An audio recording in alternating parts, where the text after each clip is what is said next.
Sabaraha siksa Allah anu ku urang karandapan kadeuleu tsunami teh gempa teh angin teh poek teh gunung teh eta kunaon ku sebab teu percaya ka Allah atawa ka hukum-hukum Allah ngalecehkeun ka hukum Allah geus biadab manusia teh diciptakeun ku Gusti Allah tapi teu percaya ka Allah dibere hukum ku Gusti Allah tapi nyeun hukum sorangan. Iya, siksaeun anu mantap kurang hati-hati kuari masyaallah rempan yes. Baheula nu mabok tengan di Grogol doang di lapangan Banteng di Jakarta tapi kuari manu mabok di handapeun Tanggalawi areupeun 5 urang gigireun 5 urang baheula nu zina teh di Jakarta di Bandung kota gede kuari mah di lembur-lembur baheula manu maling teh copet ayeuna di bus kota Gamadi jeung sajabana ku ari mah pamalingan di imah urang baheula mah hayang nonton film teh kapan di gedungna ya gedung film ku ari mah ieu layar film di bawah ngaji layar film di bawah kiai nu mawana gede keur ngising nonton film bae deh ieu kumaha lakona saya sadar baru dek jadi wali aya nu ngomong kieu malah mah kiai asana kula mah lamun ka mana teu mawa HP teu betah lantaran asana pareumeun obat bebo eta kiai pohara jasa masyaallah lain pepegatan jeung makhluk lain pepegatan jeung dunia endahan naon kitu ngaran nyieun jaringan tapi nyana dek ngembangkeun agama ngembangkeun ilmu moal bisa ilmu Allah moal bisa pakai jaringan zahir ilmu Allah mah make jaringan batin ta'alluq qalbu urang ka Gusti Allah deket urang ka Gusti Allah makin kapercaya ku Gusti Allah makin deket makin kapercaya di mana urang dus kadinya ayalah dina ma'rifatullah wa rasuluh Allah geus percayakeun ka urang sebab dek dikukumahakeun ge nyana di bawah lindungan Allah lain make jaringan make organisasi gaji supaya loba wow pakai surat kondang terus dihubungan capek ngaji kos gitu emang ulah kira kieu kitu lain ulah ngan kana nyeri hate nyeun undangan 1000 nu datang 100 ge jeung tihang aya 10 berarti 90 capek maning diri urangna bersihan deketkeun ka Gusti Allah pegatkeun urusan dunia pegatkeun urusan makhluk eta mah hate ayo bae ka Gusti Allah makin mencrang herang blus indah teu meunang ngadenge tongtrong ngajung orenjag bae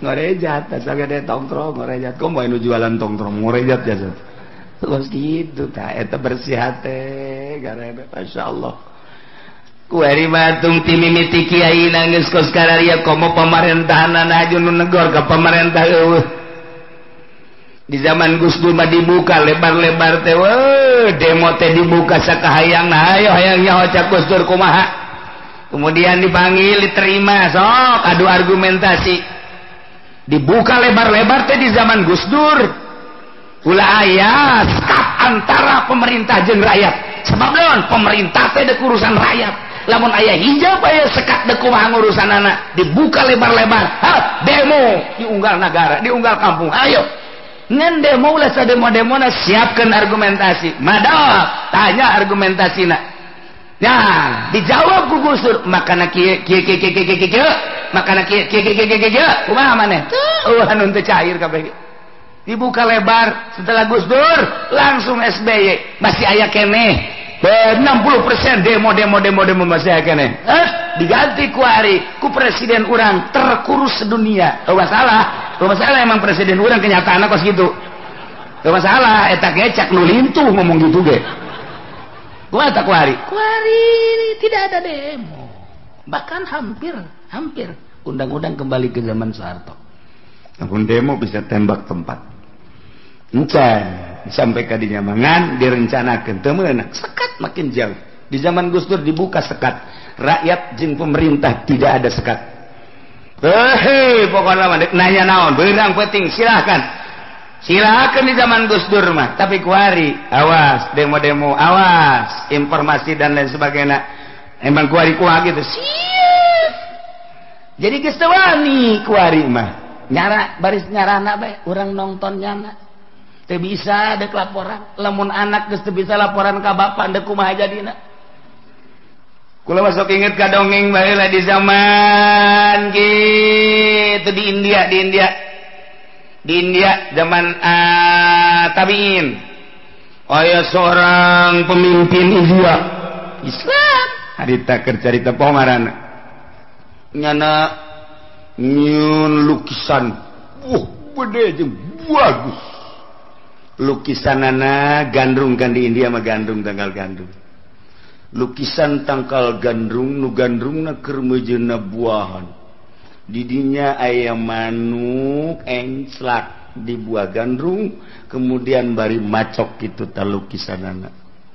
Wah indah jasa bagus jasa juga gede tempelkeun di hareupeun istana raja ku abe punggawa-punggawa mun kieu mah bangsab kitu kerabat-kerabat kerjaan wae di istana ningali jeung supaya kitu mengomentari wabeh komentarna nu mistek bagus hebat memang bener bagus kuari diundang di kalangan tokoh masyarakat geus giliran pejabat ngabaguskeun kabeh tokoh masyarakat konglomerat kabeh diundang supaya neuleuh lukisan tersebut wah anu teu ngalem kuabeh memang bagus kuabeh ngalem jeung bagus kuari di kalangan rendah si miskin ya miskin salembur cokotan coba si miskin ngumaha terhadap lukisan ieu begitu lolo si miskin mah tu ngaranna ge miskin ieu jeung bodoh kan atuh teu bisa ngadilai nya mah ngan aya salah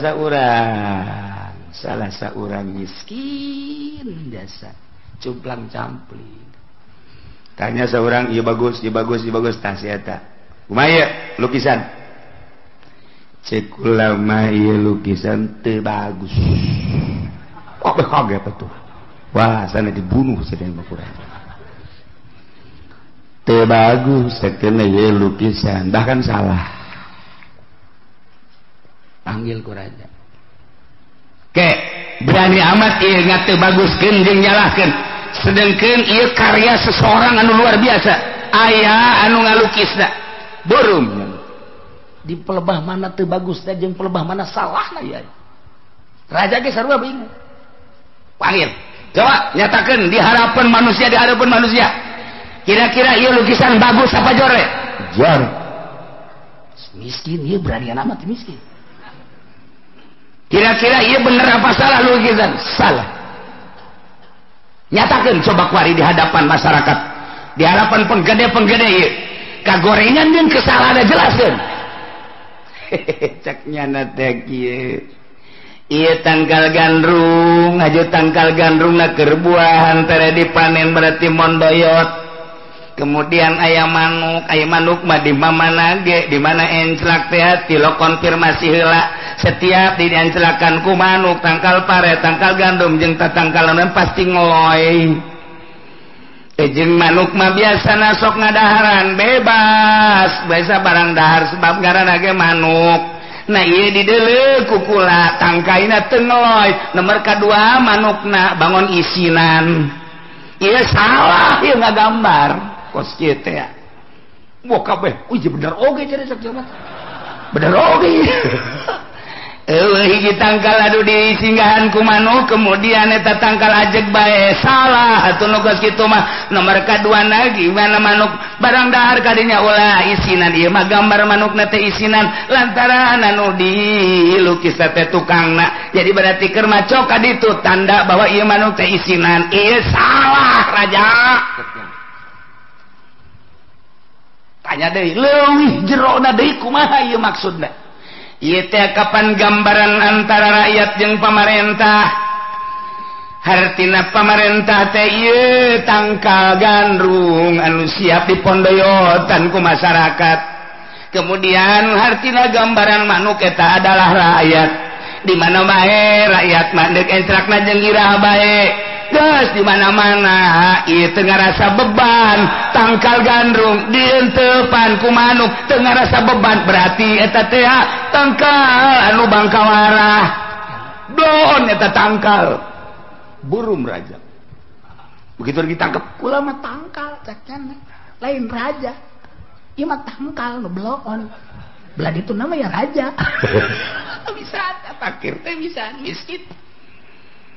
Ieu teh manuk gambaran rakyat anu deuk singgah menta diurus ku tangkal gandrung, sebab di tangkal gandrung aya potensi. Geus di mana tangkal gandrung dienteupan ku manuk, kemudian tangkal gandrung na ajeg bae, berarti ya tangkal gandrung teh henteu tawadu. Tangkal gandrung hebat mah di mana dienteupan ku manuk pasti kudu ngolai, berarti ya tangkal gandrung teh gandrung tawadu. Geus didinya dipersilakeun manukna dengan bebas jatuhanana. Kitulah gambaran antara pemerintah jeung rakyat. Cukup gambaran gandrung jeung manuk ge. Nah ieu baheula bae tangkal gandrung geus dilukis baheula eta dienteupan ku manuk tangkal gandrung ajeg bae ku ari. Boh komo kuari kumaha meureun teh ngagambarna kuarinya urang antara tangkal gandrung jeung manuk. Asana meureun digambar deui hiji deui di dihandap. Di hiji deui di dua di dua tilu opat lah dihandap aja lo mau opat. Nu hiji mawa kokoprak. Geus aya manuk kokoprakan. Nu hiji mawa tambang.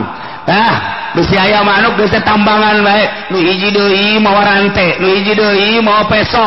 Meureun gambaranna kitu kuari mah tah deuk nyalametkeun gandrung. Oh, dihandapna. Tuh, baheula mah eueuh dihandapna sakadar teu ngeloy doang geus jadi kecaman masyarakat.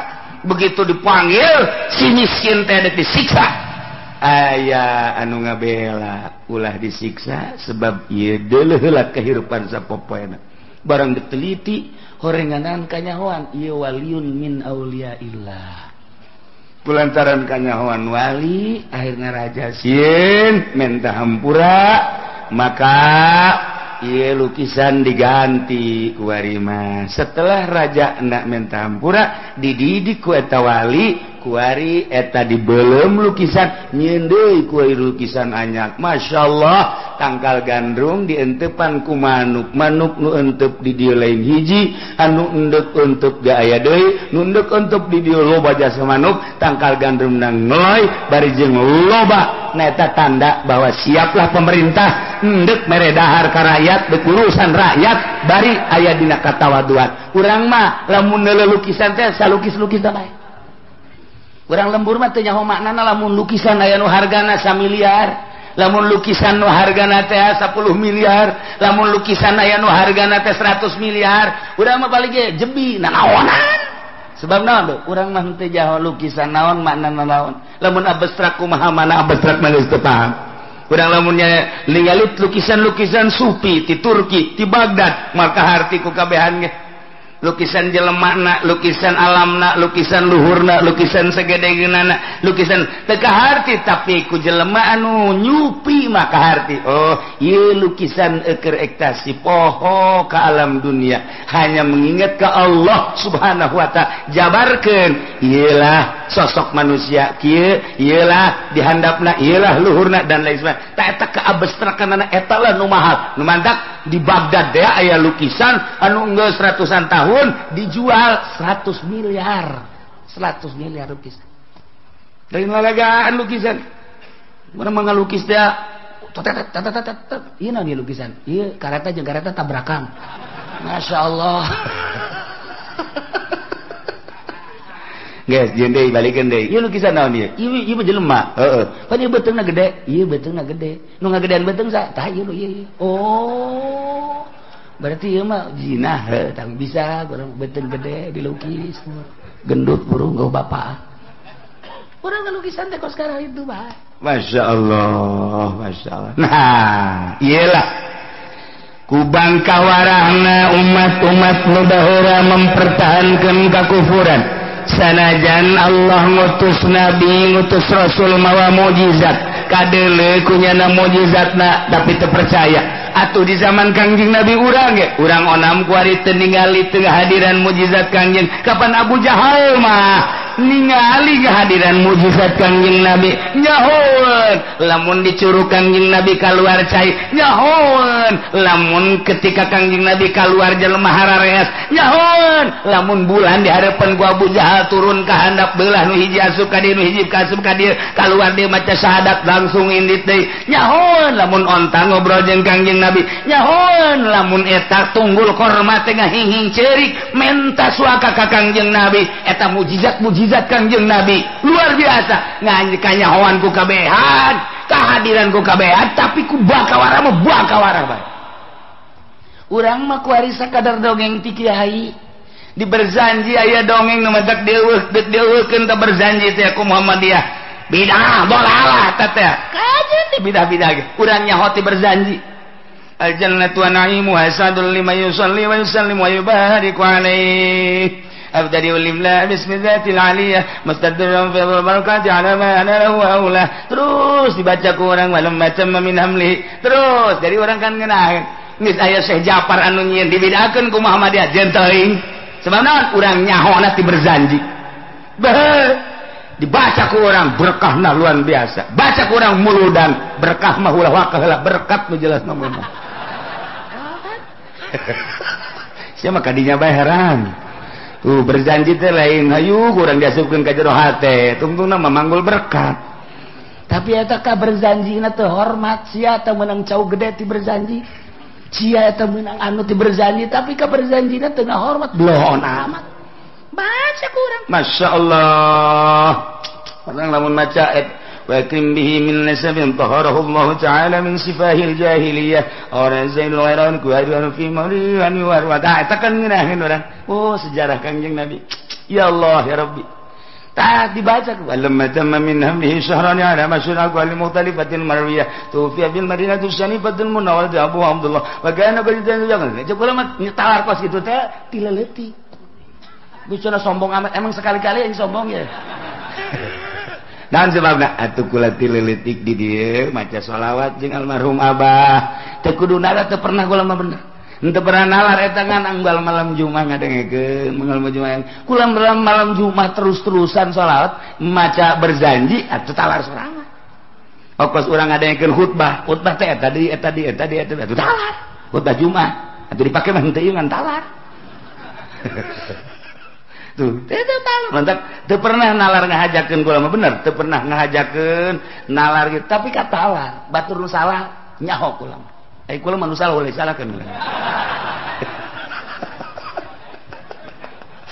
segala marhaban segala teu pernah nalar ngahajakeun ngan kula daran tileutik baca selawat yang berjanji jadi inget bae terus masyaallah karim geus barang kabeladina oh indah amat ieu berjanji masyaallah dibidahkeun Muhammadiyah ku presiden teuing urang nyaho berjanji nyaho naon kitu ngaranna kaayaan Kangjeng Nabi sejarah Kangjeng Nabi ti berjanji nyaho kitu naon mukjizat Kangjeng Nabi teh ti berjanji atuh geus nikmat biasa ya Allah urang maca mukjizat bae balik manggih mukjizat ye teh lain mukjizat sakitu maca doang orang dijemput dianterkeun aju urang dibere berkat eta makna mukjizat pohara ka urang kok Haji Pudoli mah beli mobil eta mukjizat eta pohara jasa masyaallah karim pohara madak sing ada eta mah kudu disuhud teh mah gua berjanji kudu disuhun mun Haji Pudoli nyuhun berjanji bud kunaon eta disuhun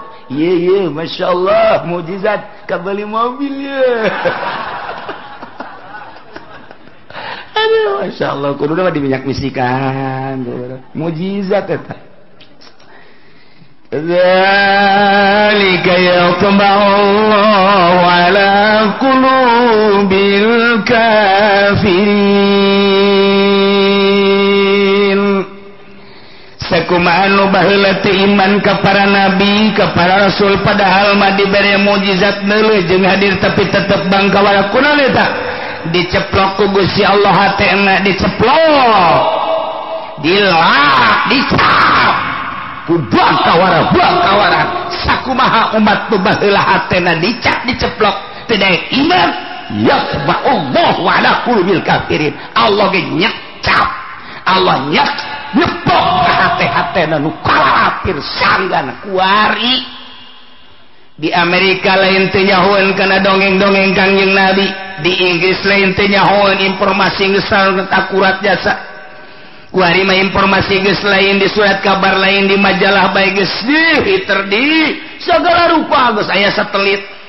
Ditampung kuari mah di satelit di awang-awang kuari urang tinggal mukaan bae diceritakeun sejarah kimimiti Kangjeng Nabi Adam datang ka sejarah Kangjeng Nabi urang wali-wali nu baheula araraya berikut kitab-kitabna urang kuari mun hayang kitabnya hayang kitab hayang kitab Zabur tinggal diklik bae urang hayang kitab Injil tinggal diklik berbagai bahasa lamun baheula Kangjeng Nabi nu bahasana bahasa di Irak Babilonia Suryani eta teh aya kuari mah tinggal dipencet keluar susu salah mencet hayang nyaho Irak nu keluar eta bumbu kuari badeg naon timimitin eta baheula nama Kangjeng Nabi nu teh bahasana Suryani di Babilonia. Kemudian kabelah dieuna aya nu nyararaba umat-umat Kangjeng Nabi Nuh teh ka dieu ka Israel ka dieu ka Yordan kebelah dituna terus ka Tajikistan terus ka Maroko campur jeung jelema-jelema urang dinya berbeda bahasana bahasa Suryanina leungit kos urang bae kuari urang di dieu bahasana Sundanya mbak ka Jakarta urang berubah bahasa jadi bahasa Betawi kemana aja leuleug ngapain aja ane-ente Jakarta kan gua itu. Weh, aya jeung Jakarta teh sok sara rombong, mun balik di Jakarta haju sombong. Orang Sulawesi balik ke Jakarta aju ka ditu ka imahna ka lemburna aju sok sombong. Ya antara mana aya? Waduh, sombong biasa. Kan dikurangan-kurangan orang Jakarta mah, lamun sudah jadi udah. Gitu kan? Dikurangan-kurangan coba ge, orang Jakarta mah gitu. Kulantaran sombong biasa ieu orang Sulawesi balik di Jakarta sombong biasa. Urang ditu yang nurutan orang Jakarta ngomongnya nah dikurangan sarua aru atang ari akarta udah ompong siapa orang Sulawesi nurutannya lah ya Allah ya Rabbi nah kadzalika Allahu ala qulubil kafirin diurang ulah nyaritakeun di Eropa ulah nyaritakeun di Amerika ulah nyaritakeun di Australia Asia kuari di Asia lah Asia Tenggara ka dieu ka urang sipikna ieu ambalaya kafir jalain teu nyaho nyana informasi kafir di urang teh palalinter janyaho di Indonesia mah ulah mulut samulud-muludan komo di Jakarta mah nu mantak Ahok marah ge ulah nyaritakeun Muhammad cakna marahnya na muludan rajaban orang mah dimarahan dia terus lah sebab eta mah dipake ka cinta ku urang dibidah-bidah terus lah diharam-haram kajeut nah eta meluapkan rasa cinta urang ka Kangjeng Nabi urang Kangjeng Nabi Muhammad sallallahu alaihi wasallam makin dibidahkeun makin gede-gede begitu aya Muhammad dia ngabidahkeun di dinya aya jawara tukang ngadu kotok mabok dinyana aya ngadu kotok aya judi aya begitu ngadenge dibidahkeun saha nu ngabidahkeunana tanding naik budak muludan kotok aing peucin ku sia hebat jawara kan beres jono mujid embe mujid kotok wah muludan amprekan lantaran jawara nu ngayakeun wah bener luar biasa beres muludan beli kotok deui enggak saya mah muludan doang cek ngana ngadu kotok deh kotrek terus gusi itu jawara di urang nu sakitu ge geus alhamdulillah teu meunang kasuat-suat di urang nah aya kunaon ieu Kristen nu aya di urang teu iman ka Kangjeng Nabi Yahudi nu aya di urang teu iman Buddha Konghucu dan lain sebagai kafir-kafir teu iman oh yatba'ullahu ala qulubil kafirin diceplok ku Gusti Allah seakan-akan geus teu robah lamun urang nyeun kwetansi kemudian make materai ceplok jet geus teu robah deui ketika aya perubahan sidang menang urang sebab geus aya cap yatba'ullahu ala qulubil mentak urang mah teu kazamanan Kangjeng Nabi tapi urang iman ka Kangjeng Nabi beuh ieu mahal jasa seakan-akan urang mah kuari geus aya di surga Firdaus. Padahal mah teu kazamanan para sahabat para tabi'in teu pernah ningali kana mukjizat Kangjeng Nabi. Teu pernah ngahadiran mukjizat Kangjeng Nabi, hanya dongeng-dongeng ti kiai menceritakeun mukjizat, tapi nyulusup ka jero hate urang iman ka Kangjeng Nabi. Sanggeus teh iman urang terus tuturuti ka Kangjeng Nabi sabisa-bisa urang, eta teh urang seakan geus aya di surga Allah. Masya Allah, demandak urang muludan keur aya di sorga, sebab nyaritakeun ahli sorga. Teu pernah urang tua karang badang kabarengan urang kazamanan ka Tuhan Abdul Qadir, tetapi caritaan-caritaan jeung elmuna aya urang cinta ka wali Allah lantaran Gusti Allah ngajelaskeun dina Al-Qur'an la inna auliya Allah la khaufun alaihim wa lahum yahzanun. Jeung hadis-hadis Kangjeng Nabi nyaritakeun tentang wali nyulusup ka jero hate urang, komo nyaritakeun karomah para auliya Allah. Urang cinta teu kabendung ku urang di bidah-bidah Wahabibah. Apa itu? Wow, nggak bidah-bidahnya maka haul-haul Tuhan Syekh haul-haul bangsa kajen teuing. Hanya urang nyaho, hanya urang nu ngarasakeun kacinta urang ka wali Allah. Geus bae urang mah sakitu bae di bidah-bidah sok ke di akhirat balap sia jeung aing. Sakitu bae. Ulah hese-hese sia ngabidahkeun. Geus sia aing mah dek cinta ka wali aing. Titik geus sakitu. Teu cenah beusi ka neraka, aing ge beusi sia ka neraka bego. Siang ngabeusi-beusi ka aing mah lain ngabeusi-beusi deui ka sia. Leuwih ti beusi aing mah.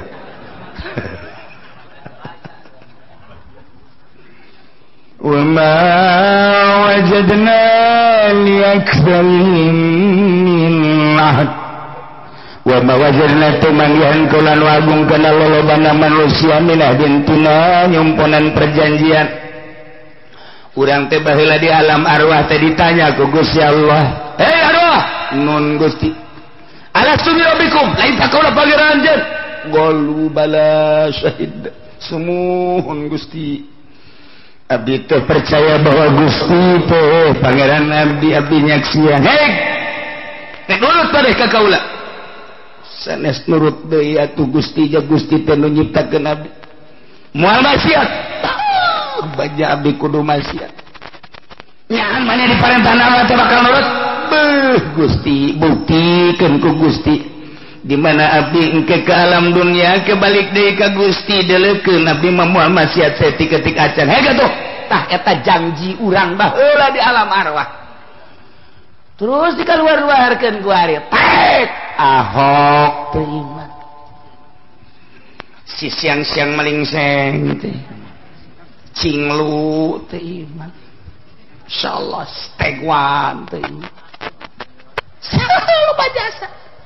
Si enci teh ari iman. Eta kabeh teh ari iman. Nah ieu lah. Wa ma wajadna li akramihim min na'at. Teu manggihan kaulan lagung kana lolobana manusia nyumpunan perjanjian.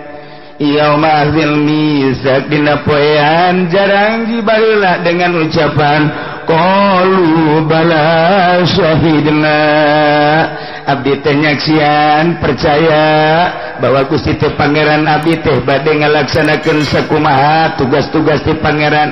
Mangga Gusti, tapi geuning buktina mah henteu. Wa ma wajadna li aktsarihim min ahdi. Urang mah kuari alhamdulillahirabbil alam di alam arwah baheula urang janji qalu bala syahidna urang kuari alhamdulillah akur cek Allah Islam inna dina indallahil Islam salat alhamdulillah sanajan subuh jam 7 Allah mah dingin tetep kodoan malaikat ge wah sia mah kodo deui ka jeung kuku mah ge masalah geus lah ta eta kita puasa alhamdulillah puasa zakat haji malah di Indonesia memunggah haji itu antrina luar biasa. Sadunia paling antusias haji Indonesia. Pakistan ini 2 Indonesia pohara jasa. datang ke kuari duit sabaraha triliun beureut lantaran nungguan anak urang kuari 5 tahun 7 tahun 10 tahun 15 tahun 20 tahun 23 tahun beuleung lalagaan berarti antusias jasa kan pohara geus kajian pae ge geus daftar mau masalah geus cenah teu masalah eta kan sangat antusias berarti kan nek ngabuktikeun golu bala syahidina mantap ieu nu mantak darek ngaji ka dieu kunaon baheula janji abdi bade percaya ka Gusti tur abdi bade ngalaksanakeun aturan-aturan Gusti abdi bade ngalaksanakeun aturan Gusti teh kulantaran kudu nyaho abdi teh hayang nyaho mantak ngaji ka dieu tah ieu teh urang kuari ieu keur di sorga ieu kan manya di sorga aya tukang wuduk sagala aduh Gusti ujang tukang uduk, tukang sate sorga kos gitu amat maknana urang teh keur aya dina sorga sebabna sesuai jeung janji urang baheula di alam wah ngan lolobana fama wajadna li aktsarihim min tah nu neuk ngabangun sumarekon dirinya eta teh nu jalir janji ka Allah nunggus jelas-jelas perumahan diri itu sina Kristen kafir-kafir maluyung mayoritas eta teh anu jalir janji ka Gusti Allah tah Kristen nu ambalaya di urang Yahudi nu ambalaya eta nu jalir janji ka Gusti Allah teh kejeun teuing hege sakayangnyana geus teu penting salametkeun urang sing hadet niat urang tekad urang ucap urang awas ulah datang tergelincir tidak rel na salametkeun wa ma wajadna aktsarahum lafasikin jeung sanyanya wajadna kaula manggihan agung aktsarahum kana lalobana manusia mah oreng lafasikin lalobana mah berarti mayoritas manusia fasik ieu cak Allah lolobana manusia teh jalir janji cak Allah lolobana manusia teh horenganan pasek cak Allah kuari mah Tangerang we sakabupaten Tangerang aya sabara kecamatan satu kecamatan aya sabara desa sadesa aya sabara RT berarti umat da kahitung sakabupaten teh aya sabaraha umat Islam kuari eta umat Islam teh anu belajar dina kaislaman aya sabaraha sanggeus belajar dina kaislaman anu make aya sabaraha anu sok salat konsisten aya sabaraha anu sok zakat konsisten sabaraha anu salat bage khusus sabaraha barani hitung-hitung sakabupaten hiji-hiji acan aya anu khusus hiji dua mah meureunna anu salatna alhamdulillah cirina di Cikupa masjid dibangun, di Belaraja masjid dibangun, di Sepatan masjid dibangun. Eta kan ciri berarti aya nu salat. Sanajan subuh mah subuh nu adzannya na nu qomatnya na anu berjamaahnya na make sapeker deui geus lobaan. Bismillahirrahmanirrahim. Cek masyarakat lobaan ge barang di deleuh anak kene. Ya Allah, ya Rabbi borongan. Eta di mana cenah kieu moal bejakeun lah. Itu pokoknya nama Gusti Allah orang bener ya wajadna aktsarahum lafasikin urang mah ulah kasupkeun ka ayat ieu urang nu kaluar tina ayat ieu namun Allah ngajelaskeun lolobana jelema jalir janji urang mah ulah mun lolobana manusia adalah fasik urang mah ulah mudah-mudahan urang ditetepkeun iman Islam dikuatkeun iman Islam sehingga iman Islam urang kabawa maut di akhirat urang disalametkeun ku Gusti Allah diiringkeun bareng jeung para ahli-ahli Allah Subhanahu wa taala bi barakati umil Quran Al-Fatihah. Bismillahirrahmanirrahim. Alhamdulillahirabbil alamin arrahmanirrahim maliki yaumiddin. Iyyaka na'budu wa iyyaka nasta'in. Shiratal mustaqim shiratal ladzina an'amta 'alaihim ghairil maghdubi 'alaihim waladdallin.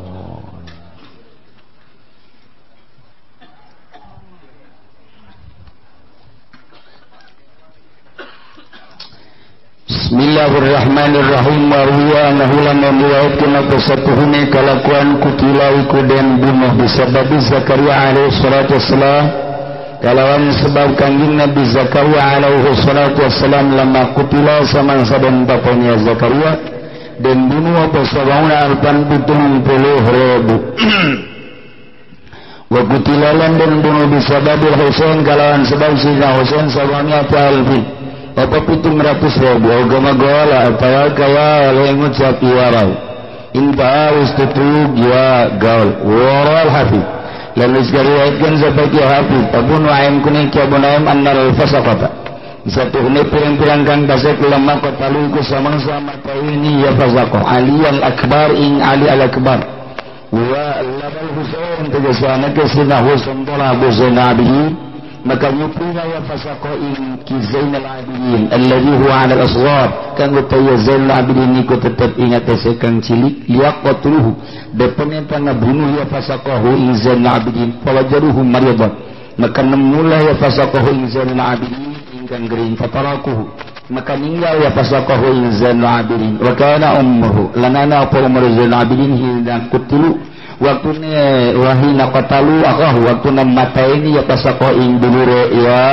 Zainal Abidin 13 sanatan ikut 13 tahun sumanhum qatalu kali-kali satuhuna ya fasaqah ikut pada ngabunuh ya fasaqah hu ing akha ba'da zalika ing dalam sausane mangkono ing dalam sausane mangkono talak bimudatin dalam masa wa hamalu rasah lan pada maranggung lah ya fasaqah ing sirahe akha ila nusra main negara Mesir di masyarif ing dalam kubur kang nggon atau kang mati syahid ya akha qariban dari farak min hijratil qal'ah saking majatul ghalah min al-nusra saking bulan nil min nil nusra kama raituhu kaya barang kang nyari sunhu ing maktuban ingkang tulis ala gabrih ing atase kuburan akha bi khatin green kalawan tulisan kang dingin nuluykeun caritaan tentang pembunuhan Sayyidina Husain anu terus disakserak ka putra-putraan etik ye diriwayatkan bahwa senyanya kalakuan dibunuhlah sebab terbunuhna Kangjeng Nabi Zakaria alaihi salatu wassalam waktu dibunuh Kangjeng Nabi Zakaria anu milu disatukan kena dibunuh deh 70.000 manusia ahli Allah Masya Allah wa kutila jeung dibunuh bisa babil Husain ku sabab Sayyidina Husain sabumiyati alf 700.000 manusia anu dibunuh deh soal pembunuhan terhadap ahli Allah teu aneh jeung teu pernah mundur ahli Allah urusan maut geus jadi biasa nu antak di Irak teu aneh berjuang teh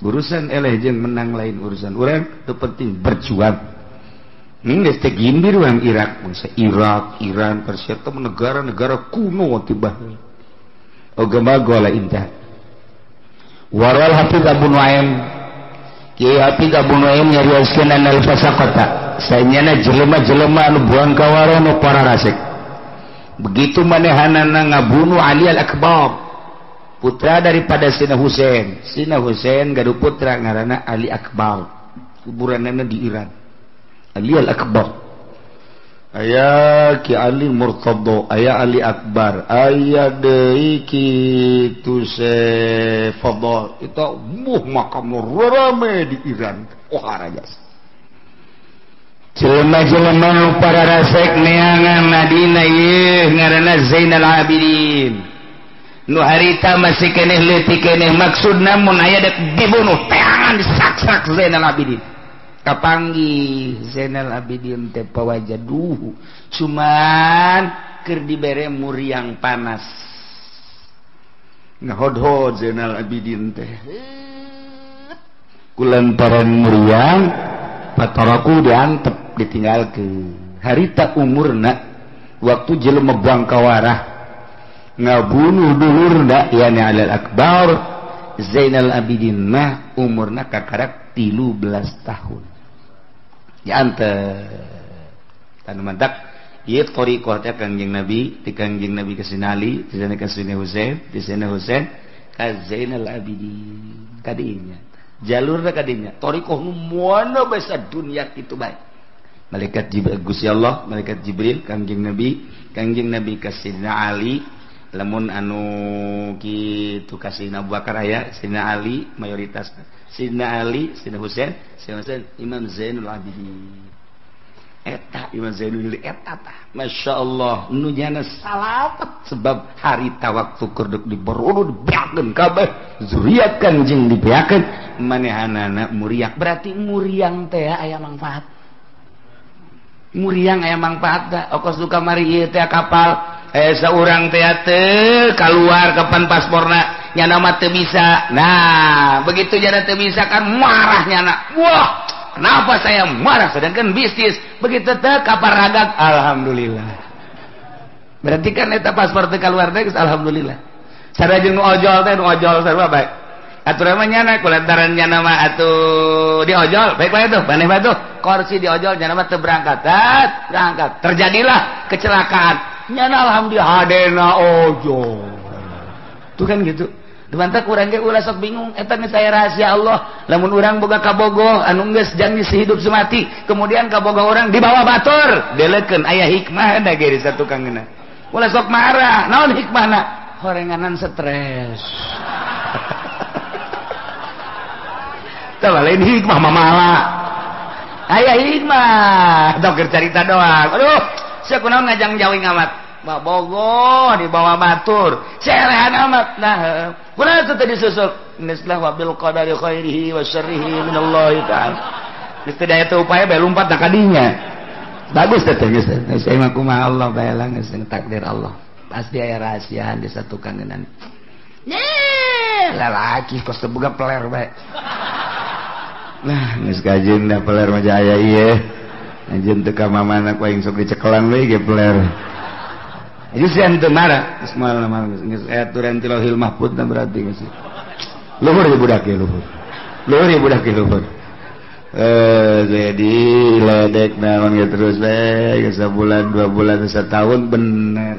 Ya ceng, ceng bangun aja, jangan buka pemajikan. Enca, milu kak ada tuh, kamana? Kak imah ada tak? Ayah naon? Entah iya kak itu. Dai kaceng dari dia sagawe-gawe we kaceng. Oh, teu naon do gawe-gawe bebersih juku taman beres. Sebulan 2 bulan 3 bulan aya anak nangiceupanna. Mungkin inilah rahasia Allah. Atuh Allah mah nyieun rahasia babari jasa. Ya emang kumaha gitu. Terus kadieuna main mata nata. Adalah panah asmara menunggu. Aduh, tanya ku bapana Neng. Neng kumaha mun dikawinkeun ku abah? Kasaha? Aya abah boga pilihan. Saha abah anu embung. Oh, eta embung mah maksa abah mah. Aya deui menang sabulan aya deui. Nu hayang ka Neng nu hayang ngalamar saha anu embung. Mesti lu embung bae. Aya Neng si ieu embung bae hayang ka saha? Itu. Masya Allah cak bapana dibawa sia ka dieu ku aing tidak bebersih dibayar ku aing horenganan waduh buaya makan tanaman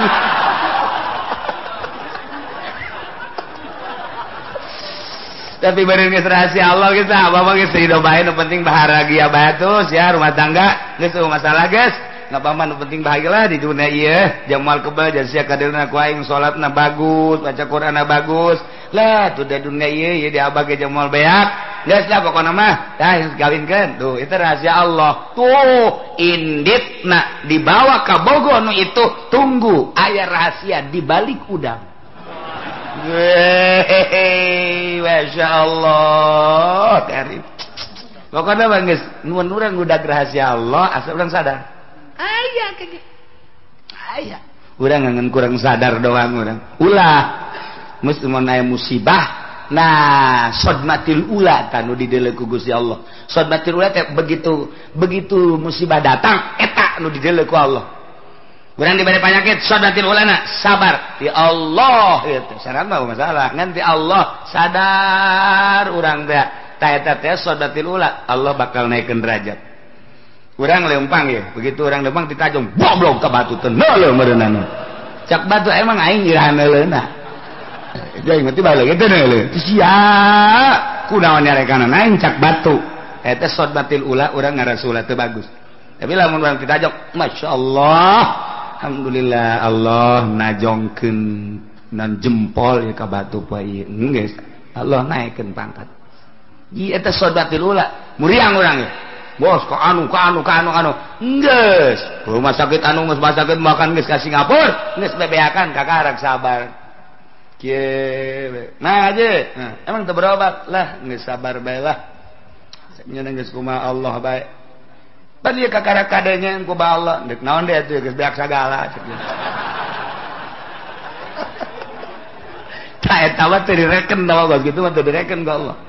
Jadi sodbatil ula nu direkenna teh pertama kejadian. Masyaallah. Talamun urang boga kabogo, segak ku batur dikawit. Alhamdulillah. Bisa nyebut alhamdulillah. Iya tuh geus dang Allah. Geus dang Allah geus kumaha. Pasti aing kajen ku kumaha digantian ge ku Allah. Aing mah geus yakin jasa.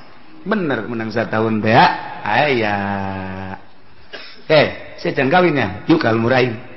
Dengan atuh sugan bae ngaranna ge manusia nyareat-nyareat aing bae leumpang. Hayu atuh berangkatnya na milu ka lemburnya. Masyaallah di dinya aya nu tas tinggalkeun ku salakina. Aya jahe. Masyaallah imah boga mobil boga perusahaan aya. Mantep. Geus lah geus masalah geus. Sia da ka dieu. Masalah geus. Barang dihitung-hitung umurnya 55 tahun. Saya dek ajen lah, sugan pendek umurnya nak. Prak angel kapaeh deh. Ngan itu urusan waris waktu Allah nu ngatur. Ngan dibalik eta masih aya hikmah. Pokoknya Allah mah gitu bae. Nah iya Imam Zainul Abidin muriang dibunuh wali Allah nurus ka Imam Zainul Abidin sadunya kabeh diburiangkeun ku Allah selamat masyaallah karib tuh urang ge lamun urang merenung ka muriang urang urang muriang dibere leuleus di mah bae ku ari mah tuh di mah diajak ku babaturan ka diembung ka ditumbung lantaran boga penyakit leuleus sesek urang gairah. Secara zahir mah karunya, secara batin mah nu biasanya na adur-aduran maksiat jadi henteu. Nu biasanya na adur-aduran obrot jadi henteu. Nu biasa teu ibadah ku ari mah jadi imah bae ibadah. Nu biasana tilok maca Quran ku ari mah di imah oga we maca Quran bae. Bahkan tasbihna ge lain hiji aya 10 di dinya. Dipake mah tilok. Tuh kan, aya rahasia. Urang teu paham rahasia Allah. Endeup ngabalikeun Allah ka dirina, aya nu ku gagah, aya nu ku ilmu, aya anu ku dunia, aya anu ku muriang. Eta mah urusan Allah.